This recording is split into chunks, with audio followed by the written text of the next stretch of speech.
That was you figured it out as he ran up there. It's too late. We start shaking your head like this. It's too late.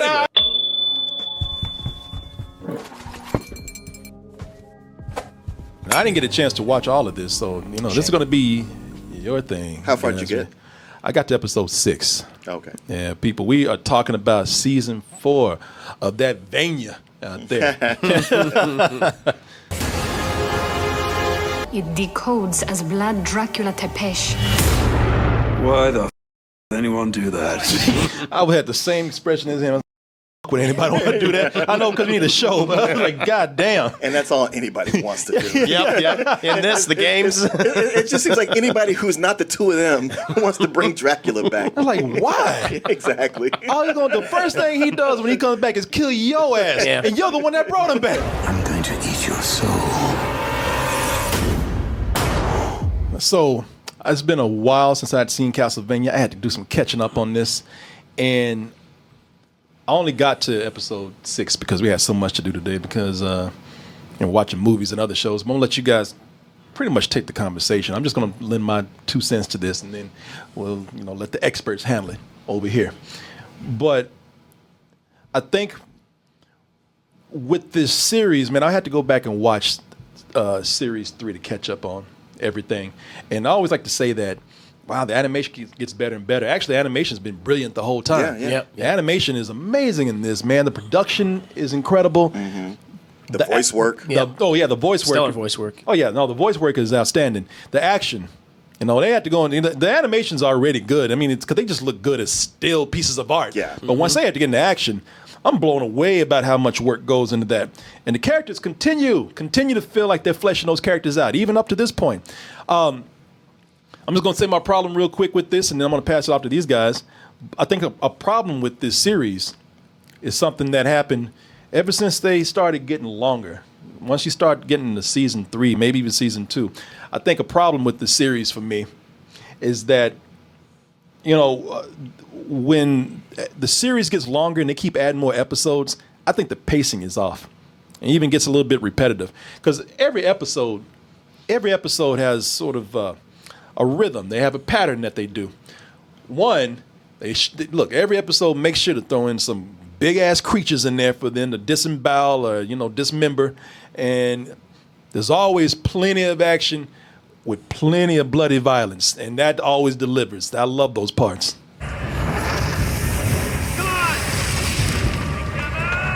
Oh, and that's another thing. The creatures and the demons and whatnot, that's always funny, but I always laugh. Every time these damn peasants and farmers try to fight vampires, they always come with pitchforks. Yeah, they always come out there with standard, man. Standard equipment. Pitchfork and torch. The weapon of choice. Yeah, they come. Plus, they're already there. It's like, well, I've been using this for hay. Don't somebody want to stop and get some garlic? Anybody want to pick up something besides the typical stick and pitchfork? And they always go out there and they get their ass torn up. Oh, yeah. And and all them dumbasses, because I'll tell you that I would have been the one to run. Yeah, but they so often they show that the villagers are idiots. Oh, they are. Yeah. No, they're complete idiots, man. Like they're doing things that are counterproductive, just even without the monsters around. Constantly. Yeah, like what are you guys even doing? Even the vampires start looking at them like, this is getting old. Well, that's why they How consider stupid them y'all are. livestock. They're stupid animals. Yeah, and I have, by the end of it, I was agree. like, I have to agree. Shit, I don't know what to tell you. Here they come. Idiot livestock. That was you figured it out as he ran up there.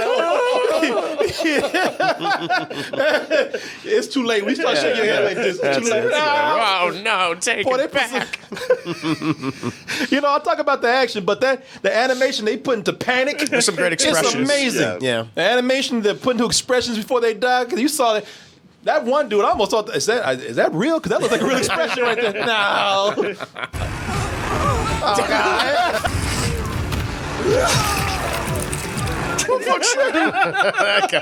You see everybody done. People who are actually brave Yo scared ass out there. You know you're going to die. Drop it and go. You know, like Looking like the Legend of Zelda out there. the whole village got everybody gassed up on how good they were going to do. And then reality is hitting him right there. I didn't want to do this in the first place. We'll get him in the daylight. It'll be fine. See, he picked up a sword and thought he was going to do something. So everybody else at the I'll run out there with everybody, but I'm going to hang back and let them do all the fighting. Coming at the last minute. Oh, we sure did it, guys, didn't we? Your ass up there looking like Forrest Gump. Get out of there, man. You ain't gonna do nothing with that shit. People with actual skills couldn't do nothing. What you gonna do? Yeah, man. They always do that. They always pull that out there, and that's cool, man. But as the episodes get longer, the scenes start to feel longer because in between all the violence that we see here, in between all the shit, y'all, you got it. Jesus Christ. Yeah, I should have ran. He was realizing that mid slide. Yeah, that was a mistake. What the thought I was going to do? Damn. But, that you get these scenes of action, but then they're followed by long scenes of talking. I had no problem with the dialogue. I just think that they're very long. And when you're doing the animation that is still kind of limited like this, if it was done in live action, they could actually, talk more, while they articulate more and gesture more. With this, they just kind of have to stand still and talk for a little while. And those scenes they threw the pacing off of me.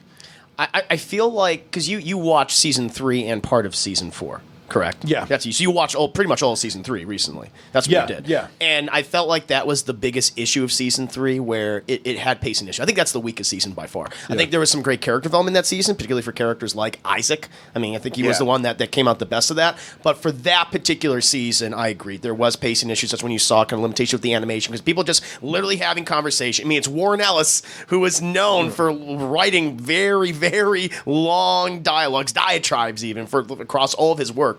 And so I knew that is an issue. But for season 4, we get a little bit of that, but I still felt it was much faster paced than season 3. Well, it was more akin to something like season 2, where it's like, okay, you know who these characters are. We're still going to have some occasional conversations, but we got to get shit done now. Well, season 4 had a lot of moving parts, plot-wise. Yes, it did. Because you had what was going on with Isaac, and you had what was going on with the vampire women. Yeah. And then there was the whole...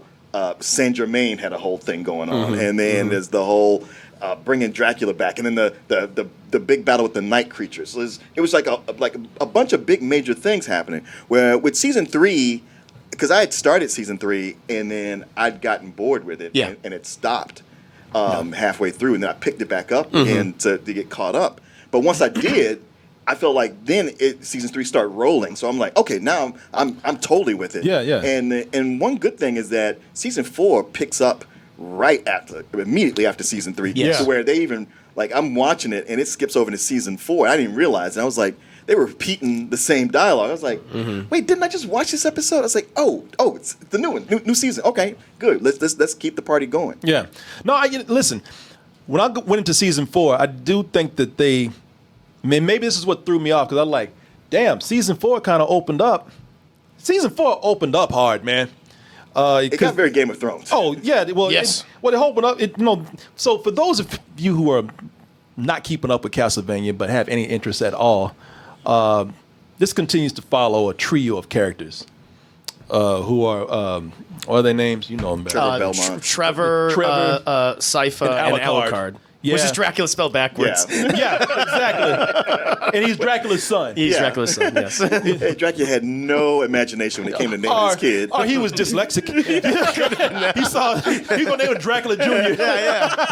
Alucard. Sure. No, and so this opens up pretty strong, man. They pick up, and I thought, okay, you heard these complaints about the pacing being off, because I think other people have said this, and it opens up almost with the hilarious murder adventures of Trevor and Sypha.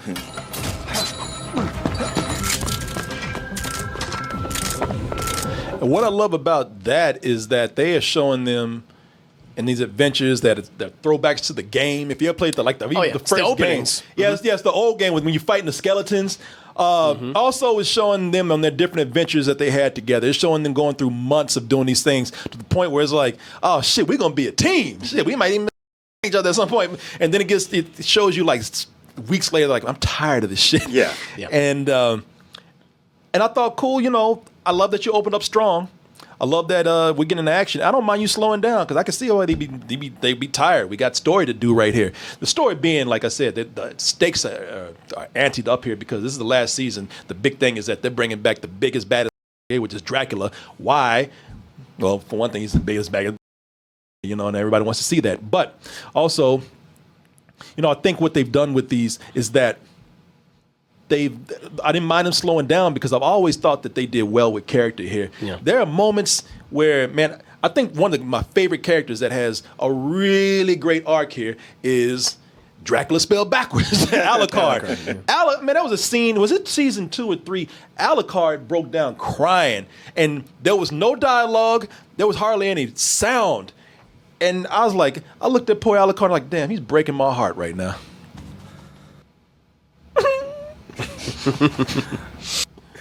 Mr. Tambourine Man! Oh, don't make fun. Yeah, come on, man. He's going through emotional time. He's lost everything at this point. Have you killed your daddy? Yeah, I know. No, that was right after he stuck a stake right up Dracula's ass, and he felt bad about it. And I thought, man, that was one of the... I love the moments of drama here because they get a lot out of the drawings. The drawings, they know how to work with no sound. They get a lot of emotions out of these characters, and I thought that's cool, man. But once I just thought that it was very talky, and it was too long. I said some of this stuff can really be wrapped up because again, these characters are not moving a whole lot. But I will tell you when it picked up for me, and I laughed my ass off at this part. Is when Bill Nighy. Yeah, same oh my God! Like he was what won me back in the 3rd season, where I was like, man, I love this character. Mm-hmm. This character, let me see. So this character that Bill Nighy plays, Saint Germain. Saint Germain. Tell people what his deal is, man.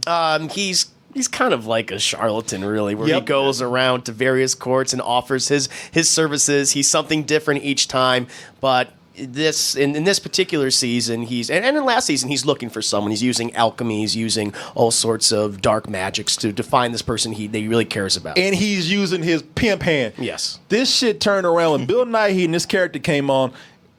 I only got to 6 episode 6. This is an episode 4. But I said, God damn, with that one slap right here, he turned this shit around. Would absolutely kill me right here.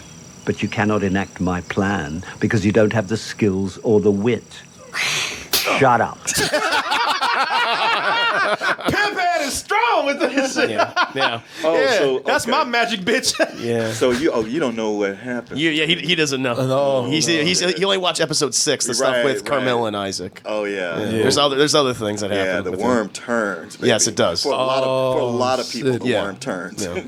You could even see that dude like, yeah, I'm gonna get you, man. You gonna get yours, man. He didn't see that turn. Yeah, you get this one for free. I'm gonna get that ass later. I love that, man. It is nothing more insulting than backslapping somebody followed by "shut up." You cannot enact my plan because you don't have the skills or the wit. Shut up. It wasn't even like a loud. She didn't even put no effort in that. Shut up. No. Shut up. Oh, I can't move. I can't wait to go and watch. Especially considering Saint Germain has been a bitch this whole time. Mm-hmm. Oh man, he's like Littlefinger. Yeah. From Game of Thrones. I could already tell something's gonna happen to him. It's a sad dark turn for his character, especially in season 3 when he's shown as a hero. In this one, it's like he's like, fuck it, I'm gonna do what I want. Yeah, exactly. I'm selfish at this point. It's like, dude. But he has great moments like that. Yeah. Well, you know what? I only got to like I said, episode 6, you guys saw all of this. Go ahead, please tell people about this. Sure. I mean, well, one of the things I think the big story beats people were excited to see was kind of like Isaac's arc, like what was going to happen with him. Like season 3 he came out the best out of that season. I think he had the most interesting thing where, he was this guy, he was very fatalistic. He's like, I am just a tool of Dracula. I hate humanity. I don't care whether I live and die at this point. But like his entire emotional arc and him kind of philosophizing and realizing that he wants to truly live, I think is beautiful. but I still got to go after that bitch, that Carmilla, who has gone full Cersei Lannister at this point.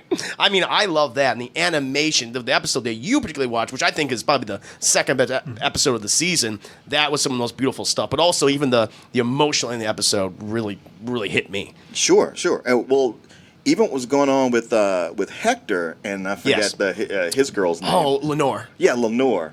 Like the whole tricking and trapping him, but then how that back and forth. Yeah, that back and forth that way that flips on itself. No, that's what I enjoyed the most. I didn't even need the battles. I feel like a lot of characters do get closure, at least set up for either a spin-off series or a possible sequel series. But I think for the most part, like our main players, they do get an ending that is worth it. Particularly when it comes to kind of the trio of Trevor, of Sypha, and Alucard. I got a hint of that. I spoiled a little bit for myself. I'm not going to say what it is I saw, but I saw a pretty badass fight scene. Yeah. I mean, the penultimate episode, other than episode 6, what I think has, some of the best fight choreography, there is a big reveal, I'll say, is there's another player involved. It's not just, Carmilla. It's not just Saint Germain. There's someone else. And I'm like, oh, that person, of course. And how they set it up, I'm like, all right. I wish I could say it, but it's really cool. Because you're like, usually when this actor's in something, they're the big bad, and not this time. Yeah. Yes. But I liked what that actor did, and I thought it was great, especially just his whole cadence, like, because he comes up. I wish I could say it, but he comes across so haughty, and then he's like, yeah, you fuckers, which I absolutely love. I think that this series is funny because you talk about how this character, they have this one vampire character, she has just disdain for humans, but Carmilla. Carmilla, but she's just a bitch all around, man. She has disdain for everybody because she's an opportunistic. Yeah, she's an opportunistic bitch. Mm-hmm. Yeah, where even her girls in her court are just like, yeah, she's out of fucking control. She ain't even thinking about us. Mm-hmm. Yeah, she just turns on people, man. There she goes scheming again. And she, when you say she went full Cersei, she did. I look at this, man. I'm like, God damn, these cartoon vampires are doing. They're pulling the Game of Thrones and out Game of Thrones. Yeah, they pretty much do. Dethrone Game of Thrones. Mm-hmm. Yeah, they dethrone it very much. Yeah. Now, I'll be mad if I saw somebody actually draw in a coffee cup or draw in a water bottle somewhere. Check it frame by frame. But it's not like I don't like the dialogue. I think they take too long with it sometimes. But the stuff that they are laying down is actually pretty cool. The politics that they're doing here is pretty cool. All this for a video game adaptation of a side-scrolling game. That's the thing. It's like, because people are like, oh, it's a video game adaptation. But it's you don't even need to know it's a video game. A video game adaptation. I wasn't even thinking you about could it just go in completely blind because yes, it has the aesthetic of Castlevania. It's using the lore of Castlevania, the characters. But Warren Ellis and all these other people who have come in here and have just expanded upon it in spades. It almost feels like, to your criticism, saying that it's too wordy, that the dialogue goes on for too long. It almost feels like Warren Ellis and everyone else is like, okay, we're going to make up for all these video game adaptations that have happened over the past 25 years that have never actually done a good job. And like, we're going to give you as much character development as possible here. And that's why I feel like these scenes can at times feel overlong because some people just talking back and forth. I'm literally just watching people have a conversation for 7-8 minutes. But personally, I'm like, the fact that you're putting so much effort into this and so much care and love, I'm like, I'm kind of let it pass. Yeah, I saw Bugman have a conversation with the bald-headed black dude, and they sat down. I thought they were gonna talk about something. That shit. When I liked the conversation. Dude was talking to a fly. Yep. And I liked the conversation, but I thought I can wrap this up a little sooner because I think, does this need to be 10 episodes? I do not. I think this, if you had cut some scenes shorter, tighten the dialogue, you could get by with 8 episodes on this. I love this season, but not the last 2 episodes so much. Really? Yeah. And like the battles are great. Don't get me wrong. It's just that in the last 2 episodes, writing wise, not with the main plot, but just so with the little things, it got very tropey in that your 3 main characters, they fight hordes, but they're not really getting hurt. And with Sypha, I'm like, man, her power seems to be unlimited. And she'll do things that are so devastating to the army, and yet later I was like, well, why isn't she just doing that all the time? Because it doesn't seem like she needs to recharge. And she's pulling every power from Avatar: The Last Yes, Airbender. she is. Yes, It's like she they is. keep adding powers as she goes. Yeah. And I'm like, you kind of made her too powerful, and everybody's kind of just like none of these, nobody's getting that tired, or none of these hits are devastating to them, and especially when you get to the last. There's so much I don't want to say, but just the way these battles are going, I'm almost like, this is the way they write these things when they want to do the wrap up and they want to make it so heroic and fun, but it's counter to. I'm sorry, where are you going? No, keep going. Well, you get to the last episode is all just wrap up. Yeah, it's and for the people things work out for, it works out in almost a fairy tale way, where I'm just like, that's too neat of a bow. Okay. You almost even for an animated show like this. Yeah. Especially with everything that's going on, you don't have to do this. It's almost like, well, we want to write this part for the kids. To that point, what you're bringing up right now, the fairy tale ending, I agree. The last 5 minutes, I'm like, how the hell did this all happen? Because they do not explain it. No. And I understand why, because the series starts with those characters and they want to end with those characters. I'm like, okay, I get it. But you got to explain how the hell that happened. It doesn't make any sense to me. I could assume this or that, but it's like, I'm kind of left with nothing. They throw a little bit of an explanation, but it's like, no, you got, come on. Details. You got to come up with something better than that. I agree with you there. Now, on to your first point about how, like, they're going through the gauntlet, fighting all these things, not taking damage, that's literally the video game where you get everything. You get all the upgrades. I mean, really, this there's a small little subplot in this season where Trevor, I found this thing, and I found this thing, and I found this thing, and I found all these upgrades, and I look at this, and it's like that's the video game coming there. It's Deus Ex Machina, it is. like a motherfucker. It is. You know, it's funny because I never think about this being a video game adaptation, but I was like, well, shit, this is starting to get like a video game. Yeah. I'm like, yeah, that's right. That's when it gets a little fan servicey, and even like the last big battle between Trevor and the one of the villains. It's literally the two. It's from the game. Like it's the 2D games, okay, and even how they set it up. It's like, it's I've that. not played that, but I know like you get in the Spider-Man game and in the Arkham games, where I think when you're fighting Scarecrow and Giant, and you're running and doing all that, it's very similar to that. Yeah, but again, you got to bring the video game knowledge in there, and you shouldn't need that to like appreciate this. So I totally understand that criticism. That is fair. All right, I'm gonna ask you. I'm gonna ask Martin first, not because I want to skip you to make you last, because I know what you're gonna probably get this, because I know you love this thing, but you might surprise me. You don't know me. That's right. I thought I did until you started calling Martin stupid. So I did not say that. I thought I knew. I disagreed. So, you not knowing the games nearly like this man over here does. You don't need to, though. And exactly, that's why I was on. Look, he's already defending. Look, you don't need to. I'm just okay. It's not you what leave my man alone. What would you rate this? Like I said, if I didn't have those negative feelings about the last 2 episodes, it would be a full price. But as it is, it's a very high matinee for me. Okay, and for yourself, sir? Yeah, for me, I've said this before, probably ever since season 1. This is the greatest video game adaptation of all time. Nothing stands next to it. It has issues, no doubt about it, like pacing, especially in season 3.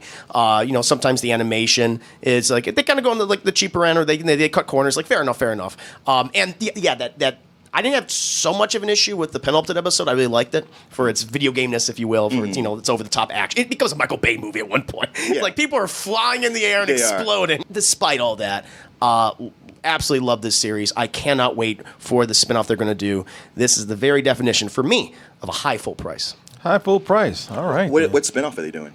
It's a Castlevania spinoff. Oh, so could be following some characters we see in this, or maybe completely different. Okay. Yeah.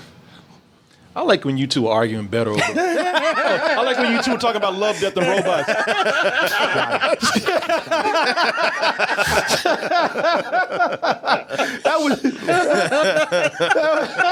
that was you and Martin earlier. Was it? Yeah. We weren't like that. Yeah. Martin said, you know what? We talking about love, death, and robots, and Martin would say, you know what? I like that episode right there. And Chris would say, shut up. You're wrong, Martin. It's boring and dumb. I hated